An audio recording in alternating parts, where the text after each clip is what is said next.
Thank you very much, Dash. And let's start by introducing the players. On the blue side, we have Kingzone from the LCK.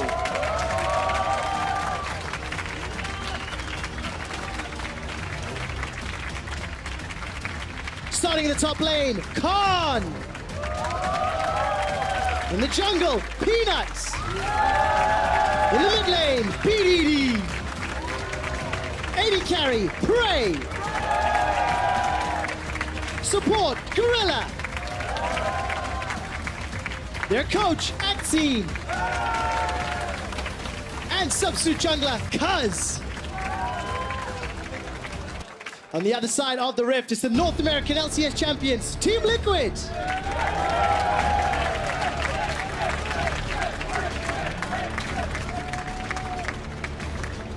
Starting in the top lane, it's Impact. Jungle, Xmithy. Mid lane, Pobelter. ADC, Double Lift. Support, Ole. Coach Kane. And the support, Joey. One more time for Kingzone versus Team Liquid.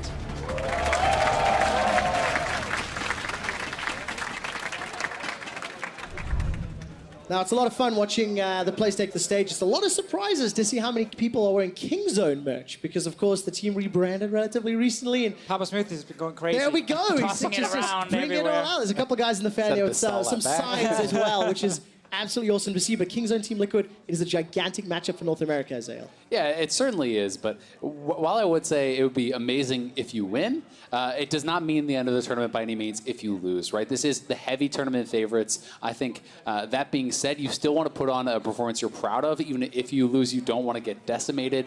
Team Liquid want to show that they have a good read on the patch meta, put out a solid draft and a strong performance. I mentioned the fans here showing their fandom. You guys can do the same. Log into the client all throughout MSI. Use your favorite team's icon in-game. So far, the LCL is leading, thanks, of course, to Gambit, and then they're ahead of LLL and LLN and CB LOL.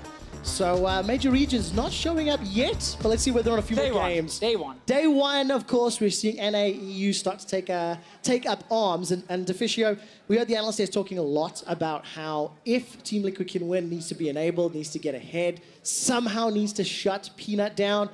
Is that something that you can do in the draft? Is that something that maybe there's a Yasuo pick or equivalent that could surprise us? I mean, there is ways where you could try and take away some of the aggressive jungle picks that he can play in the early game, get him on a tank, which is something he has played a few times, and makes it a little bit easier to stop him from just running into your jungle and going crazy. I think the other one is, as Frost highlighted, when it comes to BDD in the mid lane, like, him getting push priority is a huge part of a jungler invading. It's not Peanut alone, it's the entire team playing for him when it comes to early game. So if you can actually get maybe a winning or a pushing lane matchup for Pobelter, it can make it a little bit harder for Peanut to play aggressive.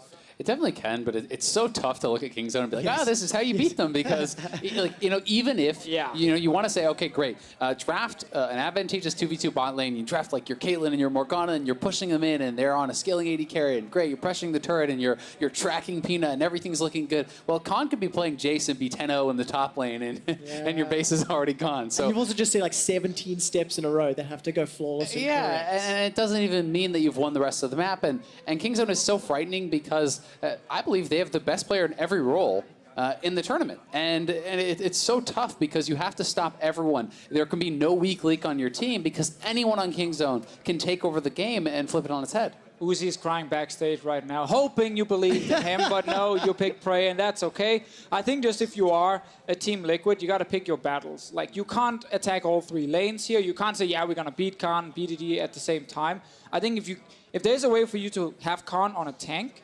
again, it relieves a lot of pressure in the early game, and I think that's kind of the key thing. I think once teams go to late game, games get a lot closer. Yeah. There's a lot of chances you have one individual carry who can step up and win your fight.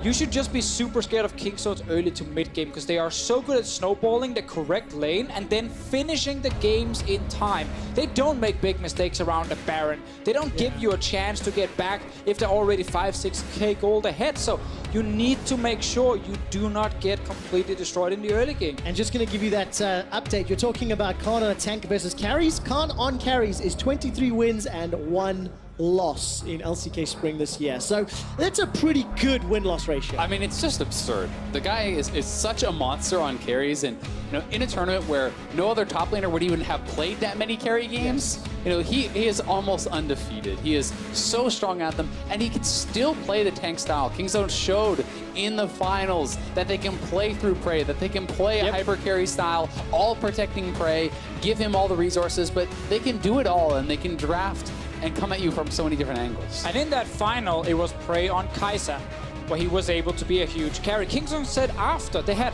other things prepared, but they never needed to show it because he could just keep picking the same AD carry and go crazy. Team Liquid, they ban it. This time around, they banned Camille. Now, take that away from Khan as well. And now I just need to see. Peanut's Olaf is available, if that is something he wants to go for in the early game. That would be the kind of jungler where he can go completely crazy. Well, not going to be the case. Ezreal first pick.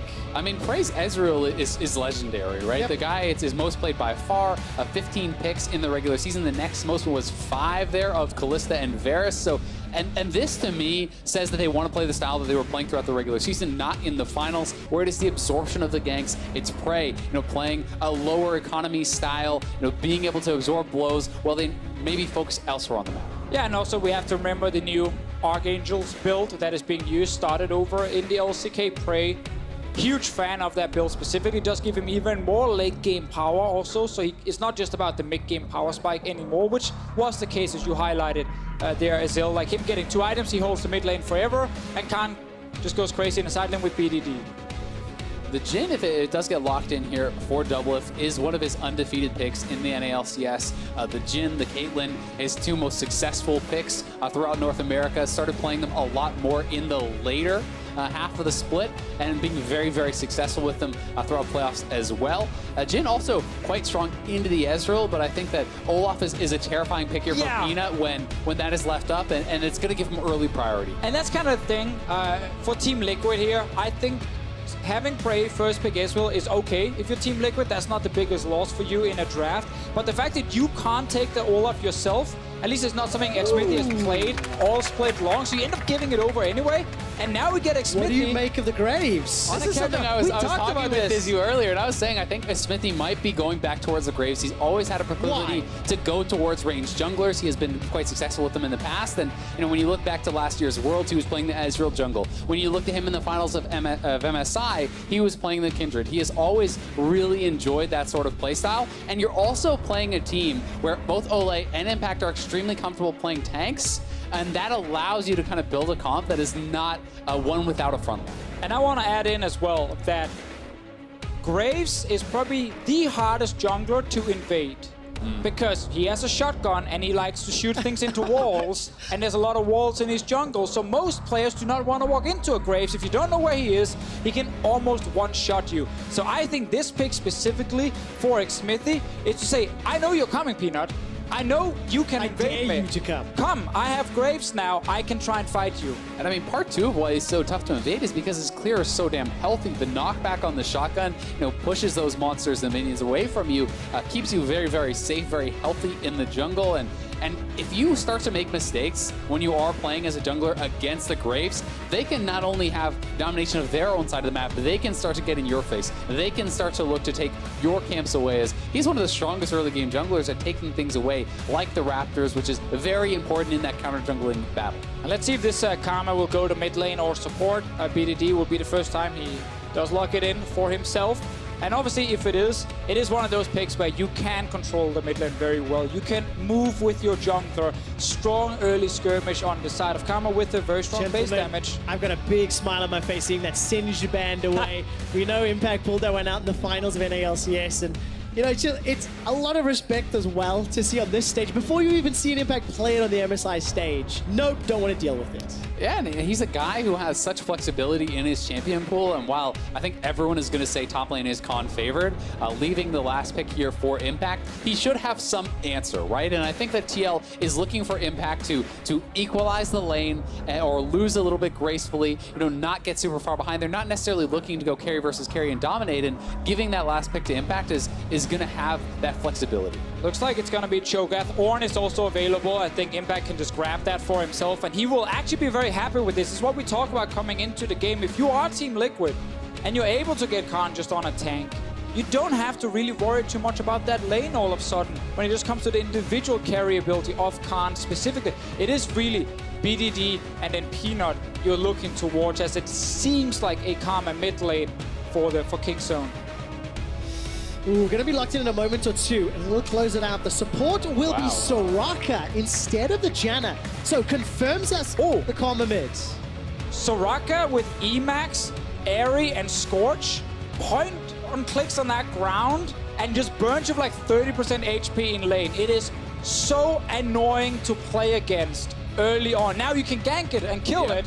So that's what I want to see. I mean, people aren't even taking heal until level 4 now on Soraka. They're actually going a couple points in the E, 1 point in the Q, and you can play it very differently. You can play it very aggressive. This is also a tremendous amount of protection for Prey, so while he is not playing, the traditional crit scaling hyper carry, as you mentioned, double tier build for Ezreal really does equalize some of those disadvantages in the late game against some of those crit marksmen. Prey certainly can take over the game. He has 2 big frontliners. He has a healer and someone to shield him up, and he's going to have his opportunities to carry this. Exactly, and it's going to be Kingzone going into this tournament, playing around the bot lane in game 1. It is not a Jayce top lane or anything crazy. Peanut is still on that Olaf, and that's the biggest one for me in the early game, because we know that he can be fantastic on this champion, both domestically and internationally. We have seen Peanut just carry games on Olaf. You've got to say, it's a smart draft from Kingzone. When you're coming into a tournament, you don't necessarily know what Team Liquid is going to be able to bring out. Playing a tank in the top side gives you more consistency, more stability, so you're not going to be taken off guard by some crazy counter pick or anything like that, and they've set themselves up well. It is just not very fun to play Tahm Kench against double range and one of them that can heal the tiny amount of poke you can actually land on the side of Team Liquid. However, there is some all-in potential.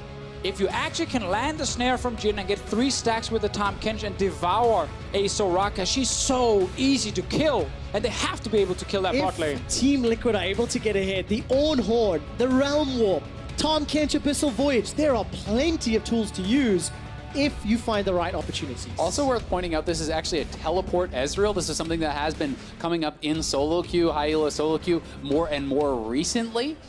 Yes, you do not have the heal, but that is being brought by Gorilla. So you are down 1 combat summoner, but one of the things it allows you to do is kind of get their super early tier, be able to come back to lane very, very quickly with that. Try to look for more advantageous buy timings and not necessarily lose your lane pressure because of it. They want Prey to get 2 fully completed items as fast as possible in this game. Start grouping with a Karma, who's fantastic in the mid game as well, and then you can just run at Team Liquid, and there should be so little they could do to stop Prey from dealing damage. And one of the scariest things for me when you're looking at from TL's side is you're thinking, all right, BDD is probably going to go tier and then rush a banner. That's a pushing lane. Cho'Gath generally has the push against an Ornn. And then this bottom lane is likely going to be pushing them in as well. How is Smithy really supposed to be able to get active and get aggressive on the map as a Graves if all of his lanes are being pushed in? And he's against that Olaf. And you need to be kind of having that pressure and that presence on the map. Yeah, I mean, that's where the creative pathing from a Graves can kick in. You can dash over the Dragon Wall and appear behind Kingzone's bot lane. If they are, in fact, pushing with this Soraka, that really is the risk, because the further you go in that lane, if you are Gorilla, the riskier it is against a composition with Jhin and Tahm Kench, as we talked about before there. There is pretty decent CC. There's Ignite on Ole as well, of course. And Soraka is very squishy, so it is a fairly easy kill if Gorilla is caught out. If the setup is there. We caught a glimpse, by the way, of that ward just being killed in the Raptor camp by Kingzone. Now we'll see how this execution plays out. Prey and Gorilla already getting the early advantage. Ole was a little late to lane, was running to the jungle, and that means Double Lift just already being zoned away. It's a nice deep board, though, so it probably is, worth that price. They're getting to kind of track where Peanut is on the map. They're going to know that he started blue, see that buff, and that is going to give them some information. But certainly, it will be tough, especially if you give up the push against Ezreal Soraka. You get poked out so heavily under your turret, it becomes very hard for Tahm Kench to prep minions without actually giving up a lot of his health to do so. And you can start finding yourself very far behind in CS. And we're seeing in this game Gorilla starting with Starcall, the Q level 1 just for more push. very safe trading. We'll now start with the silent spam, and once again, it can proc Airy, it can proc Scorch, and it deals a lot of early game damage. That's just, it's impossible to kind of dodge it because it's instant on the ground. And it becomes really difficult to lane against it. The moment you run out of potions, it's like, yeah, okay, every single one is just going to burn me down, and at some point I have to go back to base. Well, let's see what that does, because obviously the teleport for Prey, as you've already mentioned, some advantageous back timing. Also, by the way, 5 players in this game with minion dematerializer, 2 on the side of Kingzone, 3 on the side of Team Liquid. It feels like going back in time a few patches with 3 teleports and those dematerializers. But it's going to have a very big impact on the state of the early to mid game. It certainly is, and you can tell how important these teams know that the wave push control is going to be, for enabling their junglers. And I really like the adaptation that Peanut actually did in his jungle route. He, before getting his red, went up, took the scuttle to cover his bottom lane, then went in, checked on the camps on the right side of the map to see if those were up for Smithy. Because as you said, hey, maybe Smithy does a creative path, maybe he comes over the Dragon Wall, well, Scuttle covers that. They know that he's not on the Gromp, so they know that he can't go for a lane gank. And that's all to enable this bottom lane to push in, to poke them out under turret, and I just think it speaks of a very cohesive game plan. Yeah, every single move so far has been about vision and information on the opponent jungle. You can see Peanut invading, getting it on the tri-bush there behind Team Liquid. Yeah, and also placing that ward in case Smithy was on the bottom side and could have walked past the tri-bush and then dashed over the wall once again to just appear behind Kingzone's bot lane. Because as we highlighted multiple times already, the lane counter to Soraka basically is like you all in her and you destroy her, and typically you need the jungler there to do a 2v2 or 2v3. Yeah, unless you can get way ahead, and then that's depending on misplays from Prey and Gorilla, which you're probably not going to get. And you can see Doublelift, already is falling down in the farm because of that, right? It's just so incredibly hard. You can't farm it perfectly without your minions getting prepped from your support, and when there's this much poke, it becomes so hard. Yeah, and also he's starting Doran's Blade, like small things obviously early, but Doran's Ring allows him to push a little bit more with grenades. You want to try and match it. Doran's Shield, of course, a little bit more sustain against all the poke, but went for Doran's Blade here for have more damage in a potential all-in. Another ward being placed by Kingzone once again to see if they can find Smithy. Smithy's just walked all the way in. The root comes down looking for the Devour. That will be a flash at least. And that just waltzing straight down. A little bit sloppy, honestly, from Kingzone. Kind of surprised that the flash was even having to be forced. Flash and heal down. That was thwarted. They saw Smithy walk all the way in, and they just assumed perhaps that, all right, he's going to back off when we back off. But instead, Smithy goes around, forces double summoners, which is going to allow Doublelift and Olay to have a bit more presence in this lane, because this changes completely the way that Gorilla can play it. He can't now push with Abandon up under that turret, because if you get flashed on by an Night Tom catch, and he gets that Devour, you will be going down. So they have to play with a bit more respect, and we'll see if that actually changes and gets reflected in the creep score. Well, for the time being, with Doublelift going to back 43 CS under his belt, Prey and Gorilla shoved that wave up as quickly as they could. Olay's waiting. Try and catch that as much as possible and don't waste any CS. And well, Peanut just continues to farm on his side. Not been looking to try and challenge Smithy in his own jungle. Is what we highlight as one of the very strong things about a Graves. My throat decided not to agree with me for a moment. Well, luckily the gameplay did. Because Smithy, as you mentioned, still farming up his own jungle. We haven't seen Smithy get too involved. Other than that one gank down bottom, Peanut hasn't invaded him either. So I want to see how those two clash as this game continues to scale up and we, extend this laning phase. You can also see how well managed the minion wave was on the bottom side, because not only did it actually bounce off TL's turret, but Gorilla actually came and grouped up those minions so they would push more heavily towards them. Then they utilized the TP for Prey to be back in time to collect all that farm. So not only is Doublelift going to be down in the experience, he'll be down in minions and put in a more awkward position, which could expose him perhaps at any potential jungle pressure. Meanwhile, in the bottom lane, a control ward was placed in this little brush behind Team Liquid's bottom lane, and that actually means now that there's another gank path for Smithy, which is basically just run straight down the lane and sit in this brush here, once again making it difficult for Gorilla to push forward. And it also killed a ward that was placed in the lane that could have been a TP ward for BDD and Khan. So very effective placement that applies a bit of pressure and kills the one ward you need to be scared of. Exactly. It has so many different applications there. And it's also because they know they want to play a different style. Now that the summoners are down on Gorilla, you want to be pushing, so you have to kind of check those boxes to make sure you are safe to do so. So definitely some foresight there, pretty intelligent. And Kingzone is opening up a little bit of a lead, but certainly the game has been fairly even. Meanwhile, in the mid lane, we haven't really talked a lot about the Rise versus Karma, and Poe Builder is just kind of accepting that Karma controls the lane here, and she's pushing in the Rise multiple times. And as long as Pobilla can try and follow in case a roam happens, then he can still add some value for his team in this early laning phase. But there is the TP on BDD, which will be hard to match for him. Well, Pobelter with that unstilled spell book and got making himself. a move down bottom. He actually swapped that TP just a moment or two ago.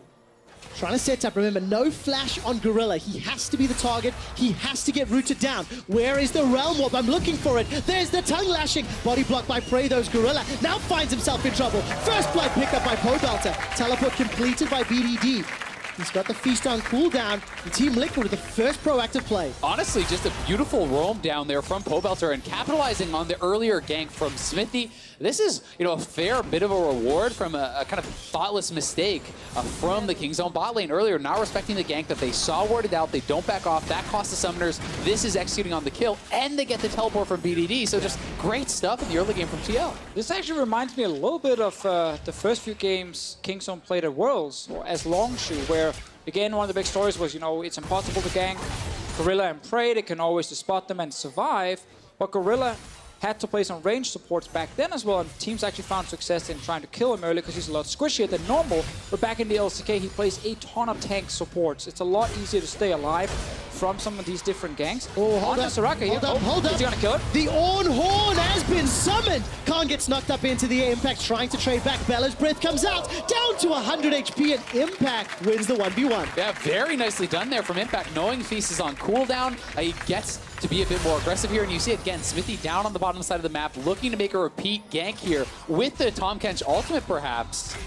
But they see Kingzone playing pretty far back, not going to actually commit for it. All right, so TP going to top lane from Khan. BDD used the TP last time around. Pobilla's TP is still there, ready. Same thing for Impact. Let's see if he decides to use it back to lane or not.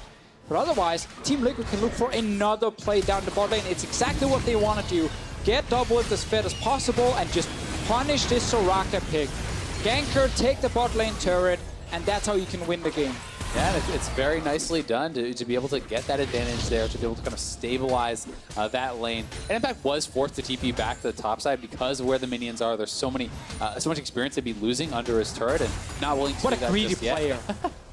But I want to go back to what you were saying to Fisher about Kingzone and how when they were at Worlds last year, they were a bit of a disappointing showing in the quarterfinals against, was it Samsung?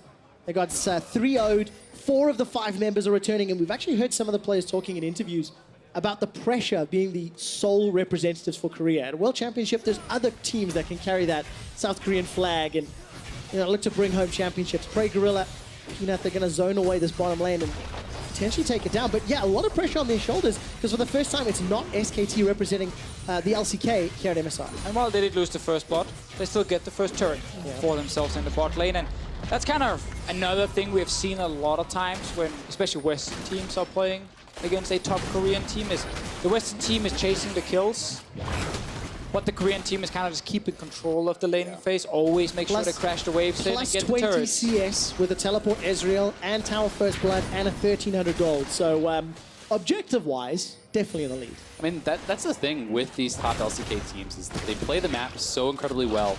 No matter if you're getting kills or not, they know the correct responses. They're taking the maximum anytime you make a mistake, anytime you miss position on the map, and really kind of utilizing that very, very well. And now they're going to swap over to the top side, try to look to pressure additional turrets. But Smithy at least getting something back now that Peanut had shown on the bottom side. Yeah, and again, this game for Kingzone is not about Peanut and Khan going crazy on the top side. It's now, again, all about Prey. And it does, as we highlighted before, buy a bit more time for Team Liquid, at least, and not getting completely destroyed to some early skirmishes. And you will have to go into late game team fights between these two teams. And there is, of course, a lot of scaling on both sides. Also, Xmithy on a Graves is one of these junglers that, in a good team fight, if he gets the correct position, can carry. Let's see what happens bot lane. Khan is alone. Okay, Feast has just been used. The minion wave is going to be kept alive thanks to the teleport by Pobelter. Look at the damage onto Khan. It's double if that picks it up. Prey will complete his TP down to the bottom lane. Team Liquid staying in touching distance of gold. Actually a really big deal that Prey TP down because that means they can't take the top lane turret and actually trade those turrets out. So with the Rift Herald going down, TL potentially can even this out, but maybe stretching themselves a bit too far, trying to go for the Dragon and the turret at the same time. Well, let's see. Meanwhile, Impact, no TP. He's just going to push for the top lane turret, but it's going to take some time for him. Ping zone, they're around, they want to fight. Oh, BDD's looking for the damage, manages to find the root, but Devour from Ole buys a lot of time. Those star calls are coming out, and Team Liquid in a 3v4 are running for their lives. Dragon was prepped and secured by Kingzone. Yeah, that's just it's a bridge too far from TL. I mean, they make a good play on the bottom side, and they're like, oh, we can get everything. Well, they should have just stayed bot, secured that turret, then maybe fell back to Dragon as a team if they wanted to go for that play, but instead they try to get both. They get neither because Gorilla roam down. BDD pokes them off that turret. Poor Belter forced to flash for his life. Takes a lot of damage. Smithy's waiting in the wings. A bunch of NA caster minions staying in the way. They are blocking the Q from BDD. Sniped by Prey. Easily picks that one up. Never start recalling at those turrets. Enemy Israel looks for it. Gotta hide to the sides. Oh, unbelievable. Impact is going to pick a little bit of a fight here with Khan, but just like that, Kingzone turn it around. They're up 1,000 gold. And they're even going to contest this red buff. Oh, going to look for a fight, actually. Smithy gets some good damage down onto Gorilla with that end of the line, but look, it's the tower that's the focus. Yeah, once again, it's Team Liquid. They make a play, they get a kill, and we get a reaction instantly from Prey with this AD carry, with the TP. And I think that kind of surprised Team Liquid just overall. Okay, what does it actually mean that the TP is down? And then the fact that Impact didn't have his TP top lane. It was just 4v4 on the bottom side, despite Khan being dead. And therefore, there was no advantage for Team Liquid to grab more objectives. And you just see how heavily they're punished off of a play that was an initial good play. They get a kill instead, you know, of getting a turret and just taking that. They try to go for too much. They lose then their mid lane turret off that pressure. They lose then the dragon. They lose then another kill. And Kingzone will punish you so incredibly hard, and then you've lost tempo on the map, and now your top lane is being threatened to be dove, so you lose that turret there too. It really does start to kind of snowball. 15 minutes is fast approaching, so is the 3,000 gold lead, and for Kingzone, they already had a phenomenally good early game. They're doing that again this time around. But if Team Liquid had just stayed bot lane with the 4 members and taken the turret, like it was 2 guys from Kingzone trying to defend. Gorilla was alone top lane as a Soraka. Yep. BDD had to run from mid to do something, but by walking back to Drake, everything backfired. Oh, Khan. Rupture lands. Where is the feast? Smithy's able to escape with his life. Khan not in range for the feast. I think Double Lift may have just saved him with that root. It definitely could look like a very different game. You know, we could be even in gold, but that's not the situation we're in. TL makes that mistake. Kingzone capitalizes, and we're back to the state that we are in now. You have to say one thing going well for TL, though, is, you know, with all the map movements that have been made, Double Lift has been kind of catching up in farm, and the monster Q just getting blocked by those ranged minions. But Kingzone does get the kill eventually anyway, and the funny part about it is, it's probably better that it didn't actually go to BDD and instead ends up getting taken by Prey. Oh man, unbelievable. Good snipe by Prey, and that just hits us up again. 3 towers to 0, 1 kill to 2. It's about the map. It's about the gold lead, and Kingzone are in a very comfortable position. Yeah, and Prey will have the fully stacked tier in 2 minutes time. He will then also have the Trinity Force. He can already, if he wants to, then go for another tier and start stacking that one for the Archangels that will come in later. He is so insanely fed, and we're not even 20 minutes into the game, just because he's been getting farm, and he's been able to stack this tier and killing all the turrets. Yeah, exactly. The turret gold, very big there as well. I was a little bit surprised to see BDD not actually going for the banner rush.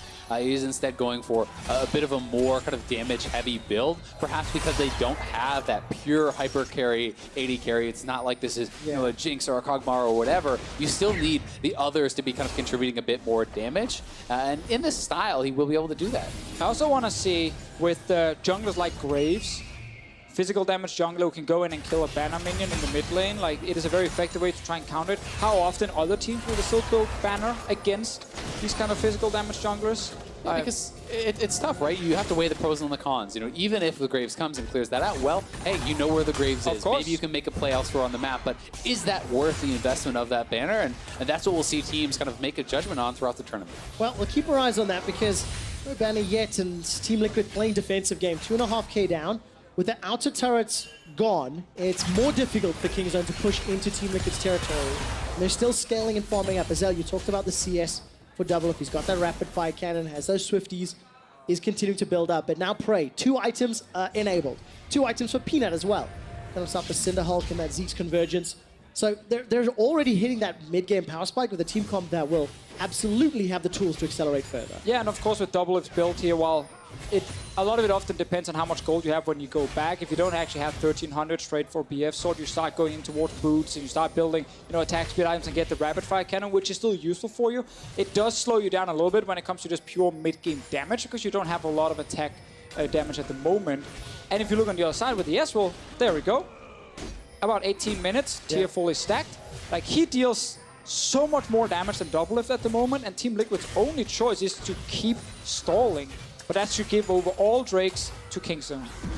The interesting thing about these Jhin builds, though, where you go for the Swifties and the rapid fires, it's so much about getting that fourth shot on the targets you want, because you have so much move speed with fleet footwork, swiftness boots, and you have that extra long fourth shot, and you can look to really kind of deal that punishing blow. And that's going to be needed against Kingzone, because when you look at a team that has a Karma, that has these beefy frontliners, and a Soraka, you have to reach a critical mass of damage. Otherwise, your damage does not matter at all. If you cannot burst someone down in a fight, the Soraka and the Karma will keep them alive indefinitely. And that's where it really starts to become this kind of risky fights, because you have to know that you're going to get the kill immediately or you can't take it at all. Oh, feeling the tension here as both teams just trading a couple of love taps back and forth, despite Doublelift finding that deadly flourish route onto Gorilla. There was no further follow-up. Team Liquid still happy, just biding their time, trying to keep up in terms of itemization. And it's a difficult situation to be in. Pobelter did get a bit of time to push the top side because there were actually, a jungler missing and there were a bunch of control wards in Team Liquid's jungle, so Kingzone probably didn't feel 100% confident in knowing if Smithy would show up and try and do something, but it's just a couple of hits from Pobelter's side, and we're still looking at a 3 for 0 in turrets. Bot lane 1 is the one that's low, but that's where Impact is sitting. This is a small point, but it's interesting to note that you can see 6 charges still of the minion dematerializer. There are 14. Liquid, Impact, and Pobelter holding on to those. I'm perhaps worried about the fact that despite there is no banner right now, that maybe one could come later, and you may have to deal with that. So they are kind of holding on to that and looking forward in the game. Yeah, definitely going to buy some time later. As you can see how many difficulties Khan is having with this banner-empowered minion. He manages to feast it down there right at the end. But now, right, we've hit 20 minutes on the clock. Baron will be on the cards. 2 Cloud Drakes on the side of Kingzone. Next one, Cloud as well. They'll be able to reposition around the map. This benefits them relatively well, especially when they need to be in the right place at the right time. And especially in a game that is looking like it's kind of turning into a 1-3-1, right? Having that extra movement speed becomes that much more important for catching people out, for escaping in those collapse situations if a Tahm Kench is coming in, helping you to run away, or helping you to pick off Pobelter in a side lane. And that has been one of Pobelter's weaknesses. As a player, this split is sometimes he is too far out in these side lane games and getting picked off and giving up free kills, which can then lead into objectives. And against Kingzone, you can not afford to have those mistakes made. The margin just became smaller with 2 Cloud Dragons. Question, we talked a little bit about scaling and picks and bans, but let's now look, we're 20 minutes in, it's a 2k gold lead. Obviously, Kingzone have a lot of opportunity to climb further ahead, but whose comp do you like more as this game continues to stay a bit stale and scaling up? I think due to how well I know Kingzone can execute a Ezreal comp, I like theirs more. Let's see what happens topside though. Pobelter, he's alone. He's just going to get run down here. Realm Warp. Jump out. Be able to buy some time, but now all of a sudden Smithy and Ole are in trouble. Going to try to turn some damage around. The Undertow comes out. I did not think Pobelter was going to survive. Collateral damage will buy a few seconds longer. Enough for Doublelift to blast code over. I thought Pobelter was dead to rights and he manages to survive. Yeah, it felt like I hit him with the caster curse there, but he does barely get out. The tether actually just barely not landing from BDD, otherwise it would have canceled. But back to your point, Officio, about scaling. Yeah, so just the thing for me when I look at how late game teamfights are going to look, we know Prey with the Archangel build will have a ton of damage. He can actually dish to whoever is right in front of him. And then they have Cho'Gath Feast to help kill Impact, which is going to be a key thing for Kingzone and the rest of the fight. Soraka and Karma late game just add so much utility, shielding, healing, that it's really difficult for Team Liquid to actually burn through the front line of Kingzone or try and catch Prey and one-shot him because he's the main carry. Because there's just so much protection. Peanut even built to buff his AD carry further with the Zeeks on the Olaf here. And while there is a lot of damage between, of course, like a Graves, a Ryze, and a Jhin, a lot of it in an open team fight is just hitting one target and not massive AoE spread that could suddenly kill 2 or 3 squishies. It's really trying to burst one, and that's where Soraka and Karma can stop it. And I also think that, the barrier for execution here for TL is very high because it essentially is going to require a perfect engage, an immediate kill to win a fight. Whereas Kingzone, you have Prey supported by so many people, he can simply hit a few Qs on Graves and then now he has to leave. Well, round 3, fight! Pobelter's already ghosting. There's 3 members. Make that 4 members coming up. He's going to be throwing down the flash. Most people by some time. Pobelter does it again, but at the cost of both summoner spells. Teleports now being channeled into the top of the map. Cancelled by Impact. Will back away. So Pobelter lives, but at the cost of his top laner's TP. One of the greatest things about Ezreal is how good he is. When he's sitting on these 2 items, he's a bit ahead of the enemy AD carry. Typically, once you hit that point at 18 minutes, that means he often gets the mid lane control, and that suddenly allows you to go to side lanes and catch whoever is trying to split push. It's happened quite a few times against Pobelter. He's managed to stay alive, which is very good, but it's Kingzone who's controlled that top side for the last few minutes, making it harder for Rise to push. Now, though, for Team Liquid, Essence Reaver is ready for double lift, and that second tier, this is the one downside of the build for the Ezreal is the second tier right now is still stacking, and while it does add some immediate value because you have, of course, an item that benefits from mana, it's not like he's going to be further ahead based on just building a tier. And I would say because of that, one of the real windows here for TL is when Double Lift actually completes his 3rd item. If that Archangels is not fully stacked, that can be where the gold lead doesn't really mean as much, as not yet manifested. We'll see if they're going to be able to really kind of find anything around that, though, because it may be a fairly tight time. It will be some time, and despite the trading back and forth, you can see just how much damage Prey is already doing. An Abyssal Voyage into the river, but didn't do a whole lot. There wasn't anybody cut off in the Baron pits. If you look at the minimap, you can see how much vision Kingzone have established already. Even throwing down that blue trinket into the red buff pit, and now Kingzone in a challenge. Also have to remember Kingzone can go to Baron, start it with 2 or 3 members, and just heal back up in case Team Liquid moves in. So they can constantly just dance around it. They could also here just swap Khan to top side, because his TP is on cooldown and they kind of need to Cho'Gath if they want to rush it down as fast as possible, but they're still fine just playing scaling, because you're also sitting at that point where you start getting a bit of AP as the Ezreal, which is okay with all your scaling, but Ole's in trouble. Let's use that grey health. He flashes over the wall, and there's some disengage now from Xmithy. Xmithy forced to flash as well. Just like that, Kingzone find themselves enough play to secure 2 summoners. That's because Impact and Pobelter did not leave the side lanes. Well, one thing Team Liquid are currently not respecting is when Team Liquid has tried to make a play, they try to use their window of opportunity to attack Kingzone. When that backfires, well, the advantage goes to Kingzone. It's now their turn to actually make a play on you, and Team Liquid in the mid lane here did not respect that, because they had to go and push out these side lanes, so there are only 3 members sitting there, and Kingzone could easily engage. Yeah, and perhaps instead of looking for those fights, you should use those little advantages to maybe get some vision back, to start to establish control in your own jungle. Just kind of move those wards further as they're looking to do now. And I'm going to be pretty interested also to see when an Executioner's calling is actually picked up here from TL, because there's no healing debuffs whatsoever on their team. This late into the game against the Soraka, against a Cho'Gath who even has a fair bit of healing, and even the Athenes on BVD. So there's a tremendous amount of healing that is going to be coming out. Well, the opportunity from Team Liquid here onto Khan. Flash was used earlier. Khan continues to run for his life. Down below 1,000 HP. Wish has been used as well. Double Lift gets the kill secured. Now BDD tries to turn it back around on Impact, and despite Team Liquid getting their 3rd kill, it's still not going to equate to much control yet. Well, really good ult there from Impact, because not only did it hit Khan on the way out, it actually hit BDD outside the screen, really far away, and stopped him from rushing into the fight even faster. So there was no shielding coming in from the Karma. It was just a healing from Gorilla to try and keep Khan alive here. Team Liquid, they showed, as we talked about it, there's a lot of single target damage. There's a good CC as well with the Rise in there to just lock someone in place. Notice on the minimap how BDD, he's far away at the moment. And this has always been really Impact's strength. It's less about his laning, it's more about his team fighting, his playmaking in the mid-game, how he moves around the map and interacts with his team. And that has always been his strength, really, in the NALCS, and showing that again here, which is kind of resulting in at least some more vision control.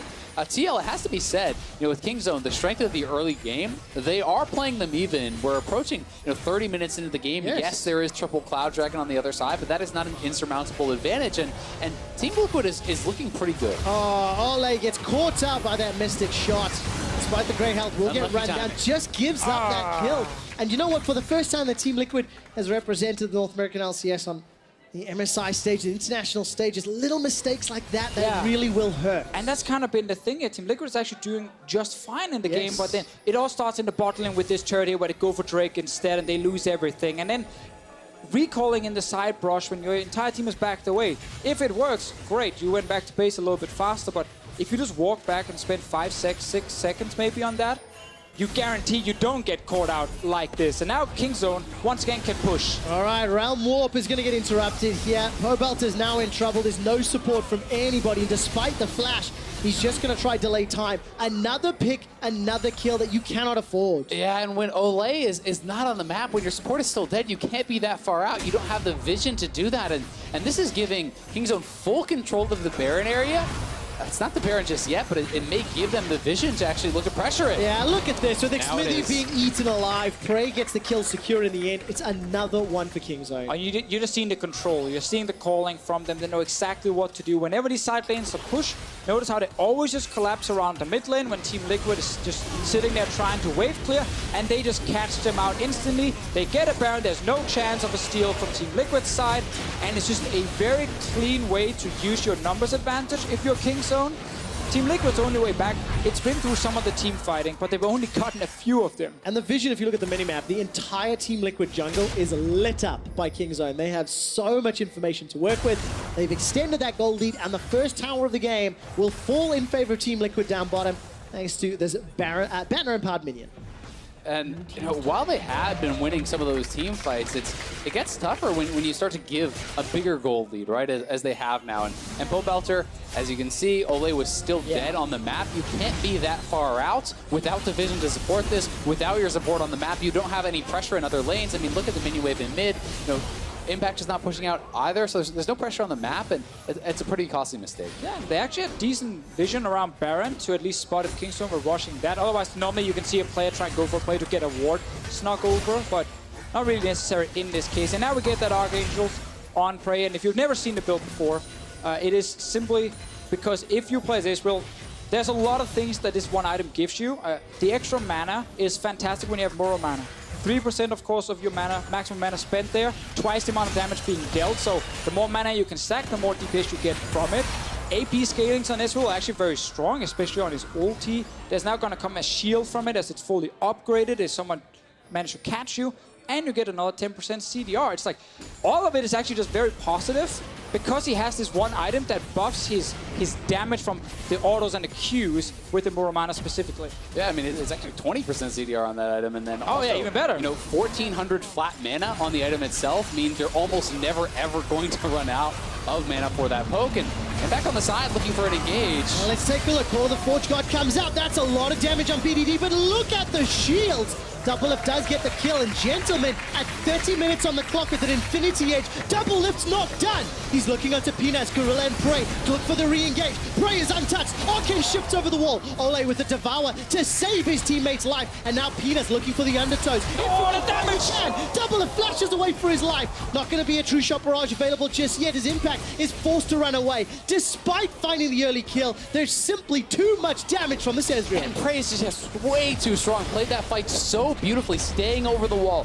poking out TL, finding his moment, and then diving in. And you can do that because that Seraphs is like an extra defensive summoner there. TL, though, have stalled up the bear. They're looking for a TP flank here. Impact's coming from behind. Oh, what can they do? This will get interesting. Impact's going to turn his attention to Prey and to Khan, who is the target. The Feral Scream buys a lot of time. No CC is finding anybody, and in actual fact, Team Liquid are losing the fight. There's going to be a deadly flourish. Will slow down Prey for the time being. Shots 1 and 2 will find True, but there's nobody killing anyone, and BDD is going to flash forward, get that Mounter Q down. That will keep Double Lift in place long enough for Prey to shut him down. And despite Call of the Forge God, Team Liquid's base is in tatters. Team Liquid's team are falling like flies, and Kingzone are smashing North America's hope in the 32nd minutes. It was the same kind of start to a fight as we've seen before, where Team Liquid, they get one kill. but it's not Prey they're killing. And the moment he shows up, he deals so much damage, and he's so good at positioning around. They simply cannot get to him. For the first time in 2018, Doublelift has died on Jin. He may still be dead by time this game is over. Kingzone played it safe, played it smart, but in the end, they will take down Team Liquid to secure the win. Incredibly strong first showing there from Kingzone. They're never really in danger of losing this game. Always having such good responses on the map. They lost some kills, but they're getting objectives. They're creating farm advantages. Their superior vision control really shined through around the Baron and helped to net them that win. And they show us first pick Israel. They make it very clear. We know if Prey plays this one champion, we can just build a comp around him. We don't need to carry top. We can simply rely on an Ezreal stack 2 tiers and then just carry everything. And that's going to be a big deal, of course, for the rest of the tournament. Other teams looking at this, will they start doing the same? Will they just ban it away against Prey? Because we've seen Khan grab a tank. We've seen Peanut not all in invade in the early game because he respected the Graves. And the team said, we don't have to win anywhere else but Prey. I mean, Prey tripled the damage of anyone on Team Liquid, which is just actually absurd. He was so accurate with his Ezreal Qs, hitting so much poke, pushing Team Liquid out, and Team Liquid certainly had their opportunities. That is a game they can walk off stage with their heads held high. They were competitive against Kingzone for 30+ minutes, but it's little mistakes that cost them a lot. Yes. Oh, yes. Trying to get too much in the bottom lane, you get a kill. They try to go for Dragon and Baron, or sorry, Dragon and Turret. They instead lose both because they split up. Again, here on this TP from Impact, going in without the Call of Forge God, without the Ornn ultimate, you cannot really make that play happen.